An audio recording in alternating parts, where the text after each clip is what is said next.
Grace and justice, good people of Hope Astoria, families, communities, and Queens all around. I'm Donal Cogdell, director of the Hope Justice Team, and we want to say Happy Juneteenth. Now, you may be asking yourself, what is Juneteenth? You may have never heard of that word. Well, you're in luck today because we're going to talk about it. This is one of the most important holidays in our American history, and unfortunately, it is not told enough. So here it is. Let's rewind. The Emancipation Proclamation was January 1st, 1863, where Abraham Lincoln announced that all slaves were to be free. Unfortunately, all slaves were not free. And it wasn't until June 19, 1865, when the Union Army General Gordon Granger had to pull up in Galveston, Texas, and saw that slaves were still working, and he had to announce that all slaves were free because they didn't get the message, but most likely the message didn't get to them for personal reasons that we all know, the same reason for the Civil War and so forth. And so he made that announcement to declare the last slaves in America to be free. And that is why we celebrate Juneteenth, because it represents liberty for all, of my ancestors, of our ancestors. And this is an important part of not just my culture, not just our history as black people in this country, but this is the history of this whole country, because black history is American history, and it's important for people to know this. Though Juneteenth is a day to celebrate, it's also a day to pause and reflect.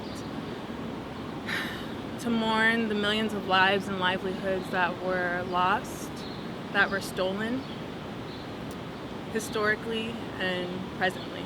If you didn't know, today we're standing on sacred ground. We're speaking to you today from the African Burial Ground National Monument. It's right here on this ground that in 1991, 15,000 skeletal remains were discovered by archaeologists. It was due to activists that we are able to stand here today on this land that's been protected as a national monument, that kept it from being turned into a building and being built over. It was the rediscovery of this burial ground that reshaped the narrative regarding the construction of New York City as we know it today. So today was my first time coming to this monument. It's really interesting because for 2 years I worked on Wall Street, which is just a stone's throw away from this area. Not knowing that this existed, not knowing that it was my ancestors who worked without pay or were paid and then had to give it to their owners, who built the ground that I was able to then actually work on and be paid.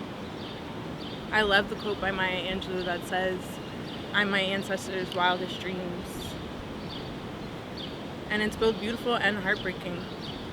But I hope that, this year marks the inaugural knowing of Juneteenth and the celebration of all the blood, literal blood, sweat, and tears that was put into the creation of not just New York City, but America. And I'm proud to be a part of it. Juneteenth is also known as Freedom Day, Emancipation Day, Liberation Day, and Jubilee Day. And it's just so interesting how it correlates with the plight of the Israelites. Leviticus 25 goes into detail about how the 50th year of Jubilee was the year that the Israelites were able to celebrate their freedom and their release from their indebtedness. And so there's many correlations to the history of African slavery and the history of the Israelites.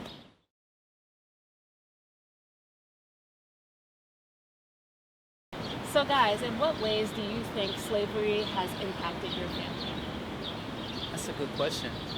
There's so many ways, it's hard to calculate it.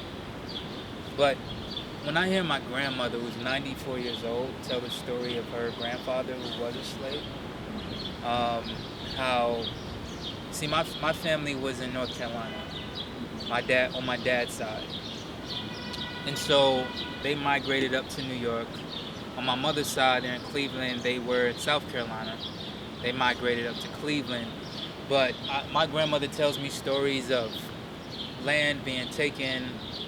Economically, our family was just really stifled, and the poverty still exists today. We're still just trying to survive today. And I think people underestimate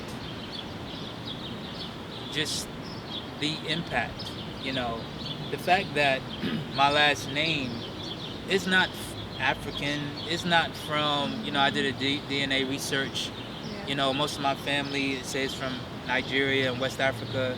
My last name isn't Nigerian, my last name is Cogdell, it's European.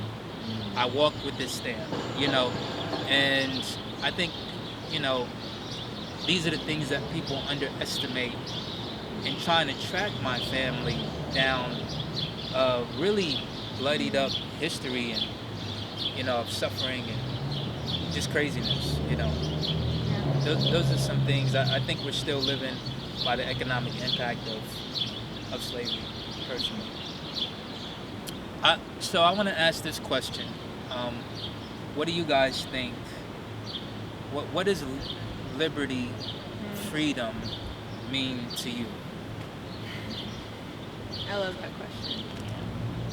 I think when I hear that word, it's a feeling. And it's a feeling that I've been privileged enough to experience in different spaces, whether that's with my family, or I think of the church that I grew up in that was predominantly Black. In times when I've traveled, like I've been able to go to Africa, and so to be in these spaces where someone could see my skin, and it didn't matter. Like that wasn't gonna be what they're seeing me, seeing my skin color wasn't gonna be the reason why they decided whether to help or harm me, or to include or ignore me, right? I could just be there and just be and laugh and be freer and just show up. And I think it's only having been in those spaces that I've been able to even grasp what it would mean to be liberated, to be freedom. Because I do think it's a word that just kind of gets used a lot, especially in America, right? Yeah. Growing up saying the Pledge of Allegiance and the stories, and right, but to really feel it, you can't, until you're in that space. I didn't realize that I was performing. I didn't realize that there was a burden that I had. I didn't realize that I was code switching, and that there were different parts of myself that I was splicing and splicing and splicing to be able to be in this room, to be in that room, to be in that room. So liberty to me is being able to show up as my whole self, to bring my whole self, whatever it is that day, and not be worried about what people are wondering about me, wondering about whether it's being able to walk into a store and not wondering if people are thinking that I'm stealing. It took a long time for me to walk into a store and just leave it without buying anything. I would just buy. I had to train myself, go in, look around, and leave, because I would wonder what those projections are, and you can just adopt it. You don't even. I didn't realize how heavy it was. So it's being light.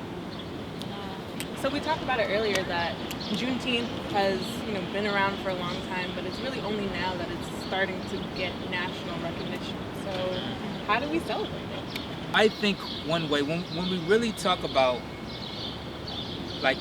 celebrating, lamenting, or pushing forward Black history, I think we have to start discussing reparations, what it means to repair.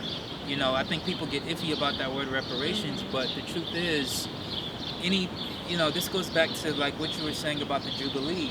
In the Bible, when a party was injured, it was the biblical thing to make whole that party and those that were mistreated. And I think in America, we have not seen America make whole the African American people. We've seen America has done reparations before when they had Japanese concentration camps on American soil, victim support for 9/11, victim support for those that were in war, right? we saw it with COVID and the pandemic. We can make miracles with the budget and churn out money, and so I think that's one way we can celebrate and push forward us as a people in equality and equity.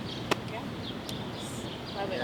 I think some of the other ways, I talked earlier, really learning our history, getting to know it, figuring out what are the spaces in New York City that we haven't visited, that we're literally walking by every day, that have a story to share, to tell us. I think, of course, interacting with Black art, Black activists, rereading the Emancipation Proclamation, the 13th Amendment, and something that happened among my friends was talking about, in my professional networks, recognizing Juneteenth, and it's still, there's a lot of different petitions out there to make it a federal holiday, and so I have a lot of colleagues who just by asking, inquiring, and educating their bosses and managers about this day now have the day off. So I think that's also one way that you can also share in your workspace and get us closer to having this be a national holiday.